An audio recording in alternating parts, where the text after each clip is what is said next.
I've been using the iPhone 17 Pro Max for the last month, and honestly, I did not expect this. I thought it was just going to be an incremental upgrade, but after using it as my main phone for the last 30 days, this phone has completely changed my mind. Let's get into why. Now, starting off with the form factor, as you guys can see, this one just looks completely different, right? We have a different looking phone. Finally, since the 11 Pro Max, these phones have looked the same. The 11, 12, 13, 14, 15, 16, all of those have looked the same. Well, now we got a new design change. Now, when I first saw this in the announcement and in the leaks, I wasn't really a huge fan. After getting it in my hand, this thing looks really, really good, and I'm very happy with the way that it looks. I do like this new camera plateau. I really liked it when you set it down. It doesn't really rock, especially when you're using a case. Also, I am really loving this orange color. I know there's been a lot of controversy about the colors this year. First of all, no black is a huge miss. I know all of us would have loved to see a black, myself included, but people have been asking, we want brighter, different colors. We want something different than the typical blue, the typical green, all that. Well, Apple said, here you go, take this orange and hold that. Of course, they still released the silver and the blue. In my opinion, I think the orange is the best color still to this day after 30 days. I'm loving it.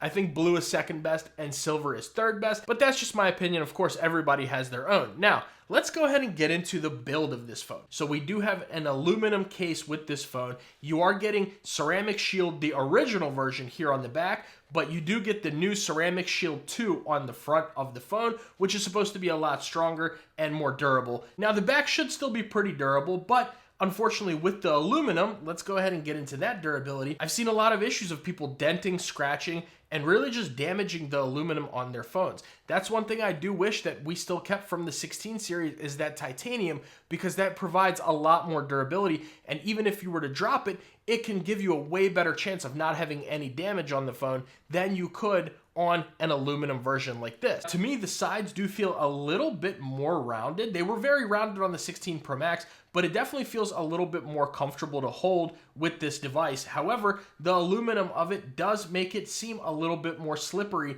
in my opinion, than the titanium was, because that titanium, once you got a little bit of your fingerprints and stuff like that on it, it felt like it would have just a little bit more grip because of the way that your finger oils would react with the titanium. But unfortunately, you don't really get that with the 16 Pro Max. And then, of course, you've seen, the scratching and stuff like that. Some people say that putting cases on and off will scratch up the phone. I'm a case channel. I'm an accessory review channel. I have 0 scratches on my phone, and I've switched the case at least 100 times so far on this phone, and I've had absolutely no problems when it comes to that. If you're just kind of easy on your phones, you don't go too crazy on them, none of your cases, at least none of the ones I've tested, and I have a ton of them, will scratch up this phone. Now, talking about that form factor, we do have an 8.75 millimeter thick phone, and it's gonna weigh 233 grams. So this phone is a little bit on the heavier side. It's a big boy. So if that's not something that, you may really be interested in, a heavier phone, you may want to go for a Pro option or maybe the 17 series, which, by the way, in my opinion, the iPhone 17 is the complete winner of this year's phone release, of the iPhone releases. It's a fantastic phone, but this isn't a review of the 17. Let's talk about the Pro Max. Now, with this camera plateau, it's going to house your entire camera unit, and that's going to allow the iPhone to have a larger battery in it, as well as it not having a SIM card slot anywhere. At least in the US, we don't have that anywhere, which also allows you to have the maximum battery capacity in this phone, which is going to be a 5,088 milliamp hour battery. We will talk about that in a second, but let's just go around the sides of the phone. Now, your millimeter wave antenna has moved from the side to the top of the phone, which I've actually noticed has given me a little bit better speeds. Then going around the left-hand side, as we can see, there's the antenna here, and it's actually going around this entire camera bump right there. So I've noticed as well that my connectivity has been better because of the antennas being here instead of around. Now, of course, it is still here on the bottom. Then moving along to that bottom, we get just your accurate microphones and speakers. I really do like that they made it accurate this year as opposed to a few for the microphone and more for the speaker. That looks really good. We do get our USB-C port. And on the right-hand side, of course, we get that dreaded camera control button, and we get our power button here. Now, with the camera control button, you guys know exactly what it is. Unfortunately, we still have that this year, which is a little bit weird because in the keynote, if you guys paid attention to that, Apple did not mention camera control at all. It was really weird. Even some of the videos in the keynote, they actually used the screen or just swiped to the camera or went to the actual camera app to access it when we have the camera control button right there. which I found pretty funny. So hopefully, fingers crossed, Apple ends up getting rid of the camera control button completely next year or the year after, because in my opinion, it's just been a nuisance. It's absolutely thrown an entire wrench into the case game. And like I said, I am an accessory review channel. There's a lot of cases that really missed the mark, especially last year, but even this year, there's a few that don't even have a camera control button, and that's just been a complete lazy disappointment. But going back to the phone, we are getting an IP68 dust and water resistance, which is nice, so you can take this phone into the water with you, and it can get a little bit dusty without it messing up the phone. Of course, too much of it can end up messing it up, but you do get a pretty decent rating with that. Then moving along to the speakers. The speakers on the phone are on the bottom and on the top. We do get dual speakers, and they sound very good. So let's listen to how those sound.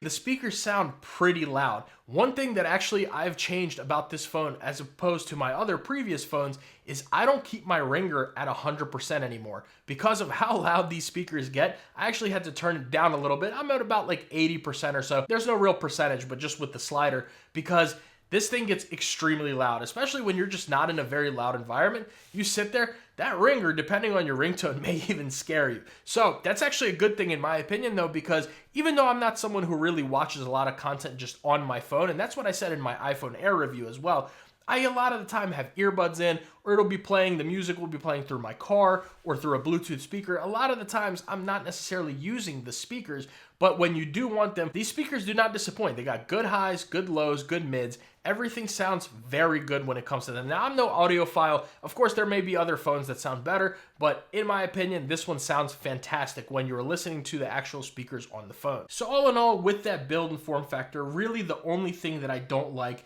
is the aluminum build. I can show you guys a couple of pictures right here. One of these is an iPhone 17, still same aluminum, and the other one is an iPhone 17 Pro Max. The iPhone 17 has some chipping in it, but the 17 Pro Max just has some scratches and stuff like that. So the aluminum definitely makes it a little bit less durable, and that's one thing I do wish to change. Now let's talk about this beautiful display. We're getting a 6.9-inch Super Retina XDR OLED display. That's going to be 2868 by 1320, and it is going to be Apple's 120 Hertz ProMotion display, which as you guys can see, this thing is fantastic. It has zero stuttering, super responsive, which brings me to my point that this one actually feels like 120 Hertz. With the iPhone 16 Pro Max, it was capped at like 80 or 90. There were some tests on YouTube, and that was really surprising. I'm not sure if this one is 100% capped or not, but the feel and the responsiveness of it is definitely noticeable over the 16 Pro Max, at least in my opinion. I have seen and I've been using this phone a lot. Like I said, I've been putting it through its paces, guys. I am not easy on my phone, and we'll talk about that with the performance, but I absolutely noticed that it is nice, snappy, all the animations are quick, everything works really, really well when it comes to that 120 Hertz display. So I definitely think that it is more responsive than previously with the 16 Pro Max. Now this display is going to have 460 ppi with a peak brightness of 3000 nits. So when you are outside and you're using this phone, you don't feel like you're outside. It is super bright and works very well outside. When I've been outside in the direct sunlight with no shade, a lot of other phones before, especially previous iPhone models, I've had to almost like go like this, and you kind of sit there and try to figure it out and hide it and, you know, do different angles. With this one, you do not have to do that whatsoever because this phone's brightness is insane. We finally have a device that you can take outside and use in the direct sunlight, and you're not going to have any problem seeing any of the content that you're looking at on your screen. Now, talking about the performance, we have that A19 Pro chip in this phone, and it has been super responsive. I've put this phone through its paces. I'm constantly talking to you guys, answering YouTube comments. I'm on social media. I'm working for my main job on my phone all the time. I'm answering emails. I'm taking phone calls, sending text messages, always browsing something on the internet, using ChatGPT for certain things, using other apps that may be kind of heavy on the phone, and it has been fantastic. I have not noticed any stutters, any lags. It has been really good, and it's also not been getting very hot, and that's because of that vapor chamber. So in the phone, you're having that vapor cooling chamber that's gonna help you cool the phone down so fast. Now, initially, when I took the phone out of the box, I did set it up. Of course, the phone started to get a little warm because your phone does so much in the background. A lot of people don't even realize that, how much your phone is doing, downloading, connecting to certain servers, connecting to the cloud, making sure it's connected to your network, all these different things. So yes, at first the phone does get a little bit hot. Yes, at first the phone's battery, the first day you're loading all your stuff to it, of course it's not going to be great because of how much your phone is doing. Well, when this phone did heat up, when I was setting it up, it cooled down so fast. Previous devices, I mean, it would take 10, 15, 20 minutes to come back to a normal temperature. This one, super fast. Within like 5 minutes of it getting hot, it was cooled back down, and that is because of that vapor cooling chamber. So that's an amazing addition to this phone. If you're someone like me and you use this phone, you put it through its paces, you will absolutely notice the difference. Now, my cellular speeds have been really good, especially with that millimeter wave. I'm getting really high in the hundreds of download speeds, sometimes in the thousands. Like if I'm in the city and I'm around a place where it has kind of pretty close to that millimeter wave tower, you are getting some insane download and upload speeds with this device. I'm easily able to download, for example, if I send a short video to my Google Drive from my computer to bring it onto the phone, it downloads within seconds. As if it's not a large 4K file, this thing downloads it with absolutely no issues. And I, like I said, have noticed significantly better cell service. Oftentimes in my house, I used to only get 1 bar of service. Well, now I'm at 3. I don't live close to a tower. I don't live in like a remote location or anything, but I'm not that close to a Verizon tower. Before, on my 16 Pro Max, I'm always at 1 bar of service in my house, and I would notice the battery drain, especially if I wasn't connected to Wi-Fi. Well, with this phone, with the cellular antenna being here, it has been so much better. Like you guys can see, I'm at 3 bars consistently down here in my basement shooting this video. There would be some times where this thing would have 0 bars and it would be searching for signal. Well, that has not been an issue at all, and that is such a welcome change for me, especially because of how much I use my phone. And if I'm not connected to Wi-Fi, or if, for example, if my power goes out, which sometimes happens during a storm, I used to not be able to load barely anything. Like watching a YouTube video on the phone, forget it. Now, it's instant, it's quick, and the cellular signal has been so much better. So I absolutely love that change that has been made with the 17 Pro Max over previous devices. Now let's talk about these cameras, because boy, are these really good. So we have a 3 camera setup on here. You're getting a Profusion camera system with all 3 cameras being 48 megapixels. So that's gonna be your ultra wide, your telephoto, and your main camera right there. All 3 cameras, 48 megapixels, as well as your flash and your LiDAR scanner and a little microphone hole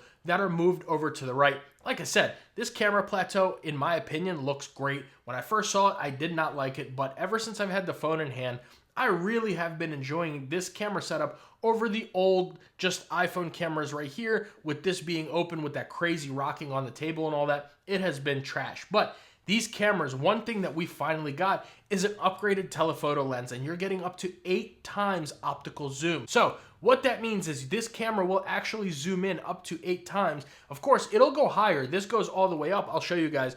This will go all the way up to 40 times digital zoom, but that's not optical. The optical is going to be, here we have 4 and 8. This is actually going to be using the lens itself, and then once you zoom in, that's basically just cropping in the image. But this telephoto lens has been such a welcome change. Of course, we had it before, but that was up to 4 times, I believe. Now with it being up to 8 times optical zoom, this thing has been really good. So when you do need to zoom in, you still get those really crispy, crystal clear pictures without having to get any distortion because of that lens. Now with that ultra wide, we're still getting that same 0.5 zoom, but it is so good. It doesn't look distorted or fisheye at all. Apple has really knocked it out of the park with this. I don't really use the flash too much, but I've noticed that any flash photography that I have done in my testing, everything has looked really good. It looks very good at night. When you're taking dark pictures when barely any lighting, a lot of the time this will look really good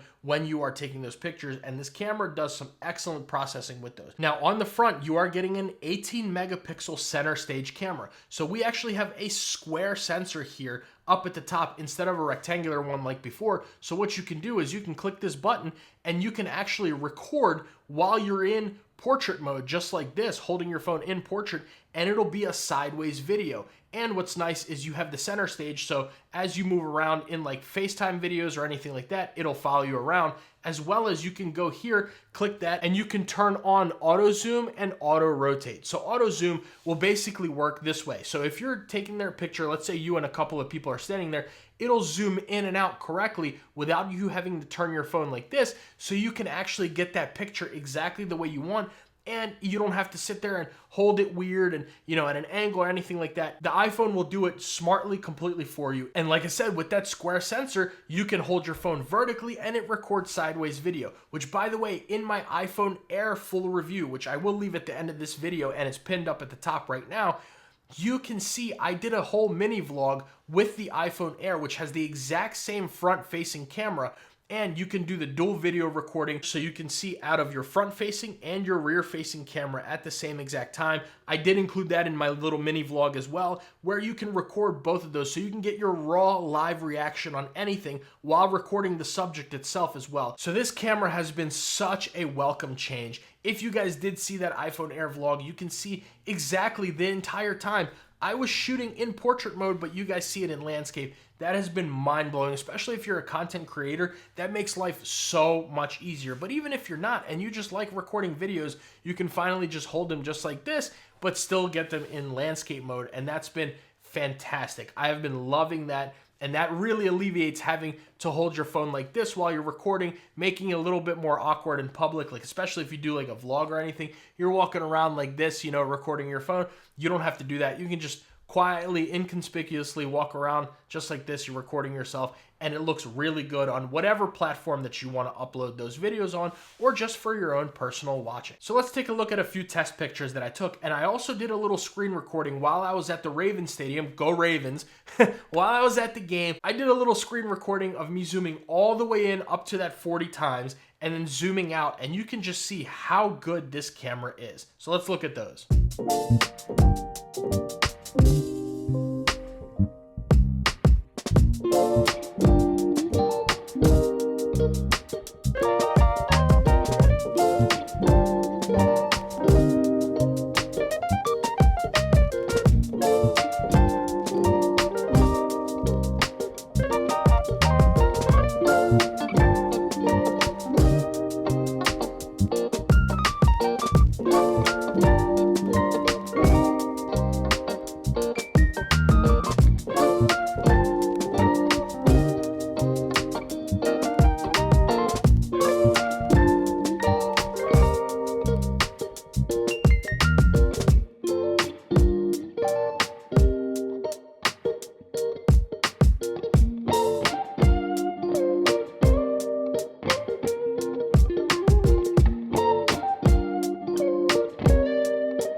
So all in all, very good camera on this iPhone. I'm super impressed with it. I've had zero issues when it comes to the camera system. These cameras really make it feel like you have a professional camera in your hands. So let's talk about the battery on this device, because this is where I have seen the absolute biggest difference over the iPhone 16 Pro Max, and what made me super happy that I upgraded. So, like I said, we have a 5,088 milliamp hour battery, which has given me amazing battery life. If you guys ever had the iPhone 13 Pro Max, this might even be better than the 13 Pro Max. I'm getting all day consistent battery. I wake up around 5:30 to 6 a.m. I have a little son, so he wakes up, he's up no matter what time you go to bed. That 5:30 time hits, 6 a.m., he's like, all right, let's go, let's party. So he's up, I'm up. I'm on my phone, I'm doing stuff. I'm always taking pictures and videos of him. We're playing music. I'm taking notes on certain videos. I'm responding to your guys' comments throughout the day, and in the evenings, I'm working on my phone. I'm always doing something, and this phone has lasted me every single day with no issues. There's been days where I'll wake up in the morning with him early, right? Go to work, do what I gotta do. Then I'll go to a sports game afterwards that'll end at 9, 10 p.m. and I'm still having some battery life left. Now, of course, once you have in those really long days, you may be in the single digits at the end of the day, but what matters is the regular everyday in the morning when you wake up till when you get home from work, I'm still seeing in the 50, in the 40% range. I haven't had an iPhone do that in years. Like I said, since the 13 Pro Max. So this has lasted me all day. So I'm consistently getting like 6-7 hours of screen time. And on that 7 hours of screen time, I am going hard on this phone.